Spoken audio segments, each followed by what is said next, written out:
What is up, YouTube? MCool40 here. I wanted to talk about Duel Links a little bit. I'm an extremely large virgin when it comes to the game. I actually really wanted to play it a little bit, and wanted to kind of, wet my chops a little bit here, and talk about how I think Duel Links actually helped save the game of Yu-Gi-Oh! Now that's quite the stretch here. But a couple of things that I think a lot of people need to understand about the game, at least from the perspective that I've seen it for years. Number one, Konami is a video game company. For years we had the World Championship video games, and they were big with the times. Actually, they were amazing. But a lot of people abuse the system of those games, and I could talk about this now because years have passed, but do you know the amount of people that would just buy the video games, take out the cards, and return them? Like, probably one of the reasons why Toys R Us went bankrupt is because fucking the damage that people were like, oh my god, Yu-Gi-Oh cards, buy video game, return video game, it no work. And said employee is, unfortunately too lazy to check and see if said cards were in there before accepting the return. But why would you do that? You're making minimum wage. You already don't want to be working where you're working. Hear that story from a lot of people.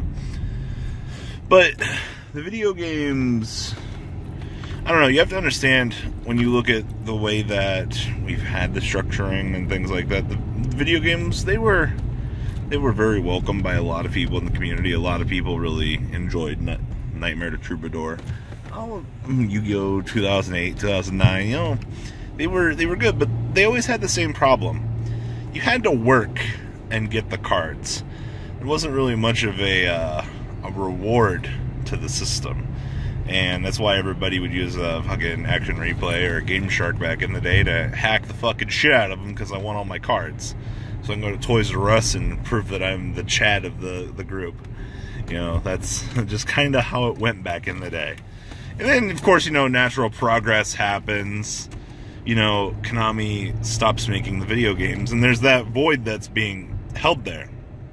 And for the longest time, I think a lot of people were very sad, but there wasn't necessarily a video game to kind of hold the ground together. Konami tried a few things, and a lot of the community was like, well, Konami should just listen to the fucking community and make a dueling network. Well, in the grand scheme of things, if you're making an online service and you're offering you to have everything handed to you right off the bat, what is the incentive to give them your money? The problem with Yu-Gi-Oh is, in order to truly play the game, and in the current iteration of advanced format, you need to have everything available to you. You know what I mean? So why release a service that hands everything to the player base?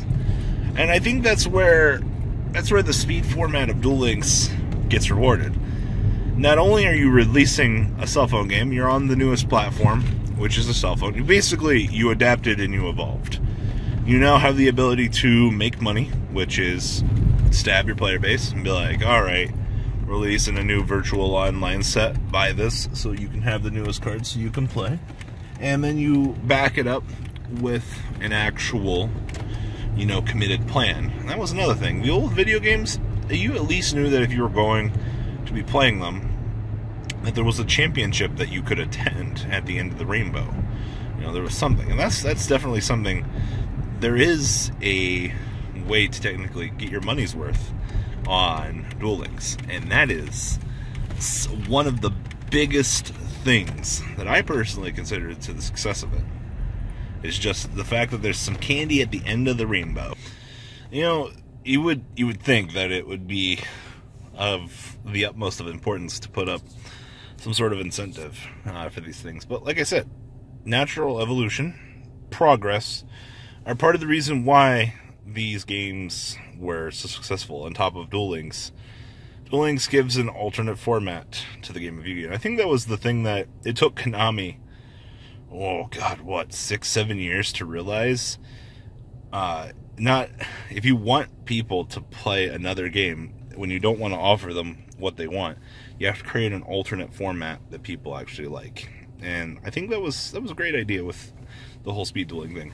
And I do like the fact that they're trying to adapt speed dueling to, you know, the TCG is an alternate format to be like, well, hey, like if you like playing Duel Links online and things like that, you know, come try out the extra trading card game. Now, another interesting thing that Duel Links has is, what is it? The special ability of said character. You get an additional power on top of things, which I think kind of makes the game a little bit more Hearthstone-y. But Hearthstone is absolutely another monster. Oh, whatsoever. RNG, the gods. And that's one thing about Yu-Gi-Oh! I mean, Yu-Gi-Oh! Has its fair share of RNG, whether or not it be from the amount of cards that you draw, but at least, you know, you don't have card effects online that are like summon one random level 1 monster from, you know, the entire game pool. Like, that would be a little bit too crazy. Plus, the way that Duel Links is releasing, they're being extremely cautious in trying to prevent degeneracy. I would almost say that the online Duel Links version of the game is being more watched carefully. That's terrible English. But the way that the game online is going right now, they've only had, what, 2 issues so far? I think it was, what, Taya Burn and the stupid FTK with Bamboo Sword. That goes to prove to you guys, by the way. Bamboo Swords are broken in every iteration of the game. It only just so happens that in standard Yu-Gi-Oh! Format, ain't nobody playing that shit. But what do you think is going to happen when you have cards that are standard culprits to OTKs in degeneracy? You know, you think they're going to be okay, but haha, shocker! They're not. I think that's one of the interesting things. If it's a problem in the TCG, it's probably going to be a problem in the online version of the game, even in a different format. 3 monster zones, not a problem. Now, that brings up another interesting point. Cards in the current version of Yu-Gi-Oh! And Duel Links, obviously, 3-field smaller decks brings about some sort of diversity, which is not a bad thing.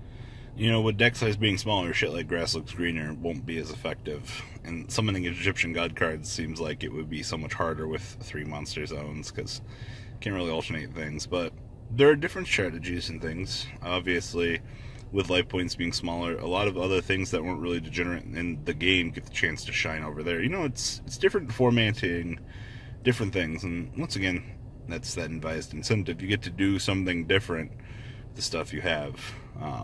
Honestly, I think it's one of the cool things about the aspect of Duel Links. It's different, and it's not a bad thing. But Konami, you still have a game. You still need to treat the TCG like your little baby. You know, I'm not going to be the first one to tell you that physical cardboard and online sales, they are a very different beast. You know, I understand that it's still helping you make money, and I understand that it is still part of the game itself. But at the end of the day, don't betray your player base. I mean, like I said, this was a video talking about how I think Duel Links did save the trading card game. And exposing new players to the game, very, very important. You shouldn't underestimate the fact that new players constantly come into the game of Yu-Gi-Oh! It's one of the most important things to realize. Without a new player base, what is left of the game will dry up. It's always a win-win whenever you can expose new players to the game and get them to want to play. And I think that's one of the things that Duel Links did, was it showed these players, hey, there's an alternate format. There's now another format that you can play the game in, you know, which is fan-fucking-tastic. You know, you even have a world championship for it. I mean, you did better with the old GBA games and things like that, but those games were kind of the same thing. It's just, the only difference is you're playing it on your Game Boy Advance instead of physical cardboard. You know, there's different reads, different mentalities, different things with that. It's a whole new game with a brand new attitude. Thank you, Pokemon, for the opening. But you have unexplored territory, unexplored waters, and a lot of people like that. You know, a lot of people are always like, well, Yu-Gi-Oh's too expensive, I'm going to jump over here and play this, because I can get the cards I need for this easier. It just takes time instead of money. And that's fine, I understand that. But, they are two different entities. But because people do love the Yu-Gi-Oh franchise, they are going on to the Duel Links train when they can. Alternatives are good, and that's honestly, because there's an alternative to playing the game of Yu-Gi-Oh, I think that's the reason why people are very happy that they can do it. So, it's my little ramble rant today, guys. Please tell me what you guys think down in the comment section down below. That's all I got for you guys today. Hope you guys have a good rest of your day. Peace out, guys.